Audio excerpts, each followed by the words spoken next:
Someone texts you, someone who genuinely cares, and instead of feeling grateful, you feel anxious. You don't respond, or you send something cold, something that creates distance, and then you wonder why you're alone. Here's the thing that nobody talks about. The loneliest people aren't the ones who never receive love. They're the ones who can't let it in. You're not broken, but you might be doing something that guarantees you'll stay exactly where you don't want to be. And today, I'm going to show you why you keep pushing away the very thing you're desperately searching for. Let me tell you what's really happening. You say you want connection. You say you want someone to understand you, to see you, to be there. But when someone actually shows up, when someone actually tries, you find reasons why it won't work, why they don't really get it, why you're better off alone. This isn't self-sabotage, it's self-protection. Your loneliness isn't the problem, it's the symptom. The real problem is that somewhere along the way, you learned that connection equals danger, that letting people in means getting hurt, that wanting someone is weakness, and needing someone is failure. So you built walls, high ones, and now those walls that were supposed to protect you, they've become your prison, better alone, on your terms. Let me show you exactly how this pattern plays out. These are the 5 ways lonely people sabotage the connections they're craving. Pattern number 1. The preemptive strike. Someone gets close. They start texting more, making plans, showing genuine interest, and suddenly you ghost, you cancel, you become busy. You send one-word responses until they get the message and back off. You tell yourself you're protecting your peace, but what you're really doing is abandoning them before they can abandon you. This is your nervous system in survival mode. It's saying, "I've been left before, I won't survive it again, so I'll leave first." The cruel irony? By pushing them away, you create the exact outcome you were trying to avoid. You end up alone. Again. And it confirms your deepest belief. See? Nobody stays.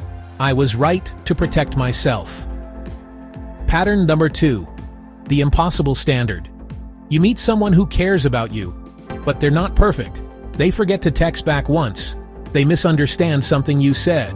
They have a bad day and aren't as attentive as usual. And suddenly, that's all you can see. Every small imperfection becomes evidence that they're not the one. That they don't really care. That this isn't real connection. You're not actually looking for a perfect person. You're looking for a reason to disqualify them. Because if they're not right for you, then you don't have to risk being vulnerable. Pattern number 3. The test you want them to fail. You start testing them. You get distant and wait to see if they'll reach out. You share something vulnerable and watch to see if they respond correctly. You create hoops for them to jump through, and you keep raising the bar. You're not testing if they care. You're testing if they'll leave. Eventually, they will. Not because they didn't care, but because constantly proving themselves is exhausting. When they step back, you feel relief mixed with devastation. See? I knew they'd leave. But they didn't fail your test. Your test was designed to make them fail. If these patterns are hitting hard, if you're thinking, how does this person know me? This is exactly why I create this content every week.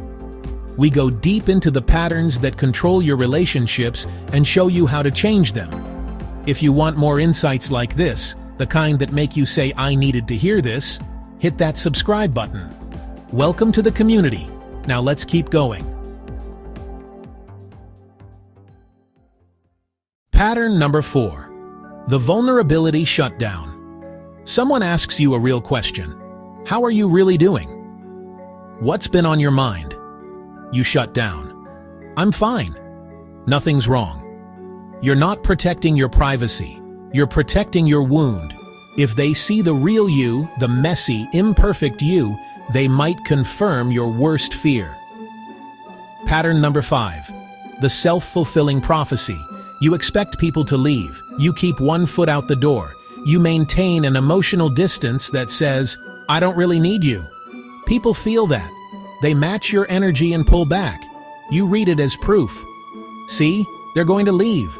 But they're not leaving because you're unlovable. They're leaving because you won't let them stay. Your brain has one primary job: keep you alive.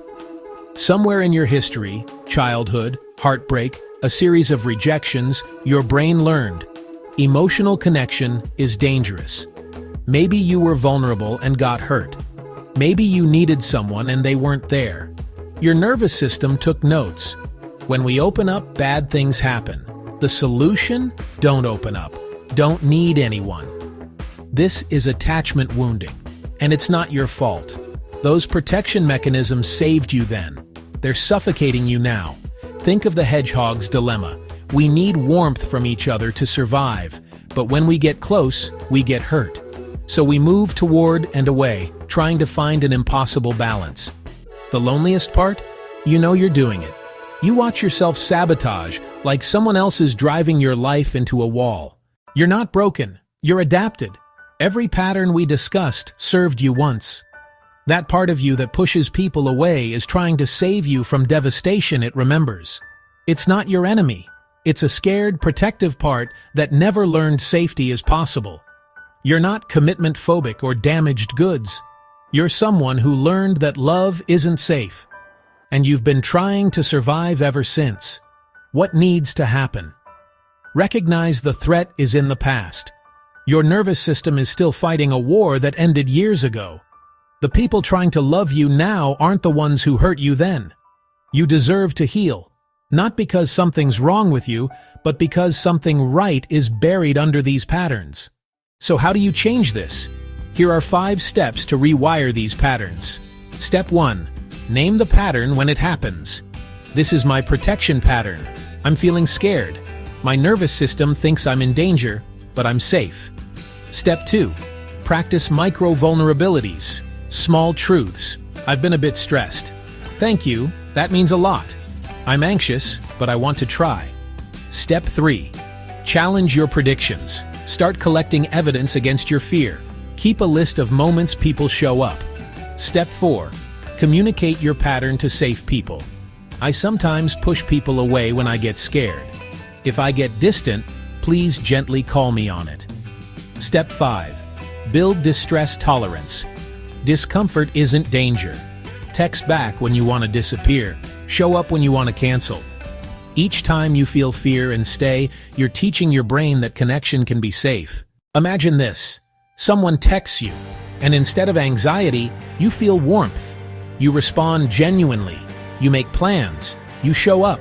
When the voice whispers, they're going to leave, you recognize it as the old pattern, not the truth. You choose connection anyway. Imagine friendships where you don't have to perform. Relationships where I need you is intimacy, not weakness. Imagine feeling lonely sometimes, because that's human, but not feeling isolated or unlovable. That's what changes when you break these patterns. You won't stop feeling fear. You'll feel fear and love anyway. You'll know the difference between intuition and trauma responses. You'll stop confusing walls with boundaries and self-protection with self-preservation. And you'll finally let yourself be loved. If you've made it this far, you're ready for real change. This community is full of people doing the same work. Subscribe to join us. You're not alone in this. Here's your challenge for this week. Pick one person who's been trying to connect with you and let them in just a little more than feels comfortable. Share the small truth. Accept the invitation. It's going to feel vulnerable. That's the point. Protect your capacity for connection. Subscribe as you commit to this transformation. Share this with someone who needs it. Comment which pattern hit hardest. You might give someone the insight they needed. You're not too broken for connection. You're carrying protection. You don't need any more. It's time to put it down. I'll see you next week. Keep going.